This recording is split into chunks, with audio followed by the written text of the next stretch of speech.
নদিয়ার মায়াপুর ইস্কন মঠে পালিত হচ্ছে শ্রীকৃষ্ণের জন্মাষ্টমী। দেখতে থাকুন, সঙ্গে থাকুন। আশা করি ভিডিওটা আপনাদের ভালো লাগবে। অধিবাসের মধ্যে দিয়ে ইসকনের প্রধান কেন্দ্র মায়াপুরে নম্বরে পালিত হচ্ছে শ্রীকৃষ্ণের জন্মাষ্টমী উৎসব। অধিবাসের মধ্যে দিয়ে ইসকনের প্রধান কেন্দ্র মায়াপুরের নম্বরে পালিত হচ্ছে শ্রীকৃষ্ণের জন্মাষ্টমী উৎসব।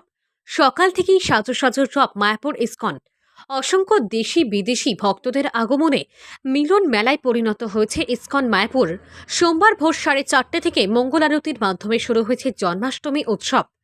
হরিনাম সংকীর্তন সহ বিশ্ব শান্তি যজ্ঞ, শ্রীকৃষ্ণের নামকরণ, দামোদর অষ্টকম পাঠ ছাড়া ও নানা রকম অনুষ্ঠান। আজ রাতেই ভগবান শ্রীকৃষ্ণের জন্মের সন্ধিক্ষণে হবে মহাভিষেক অনুষ্ঠান।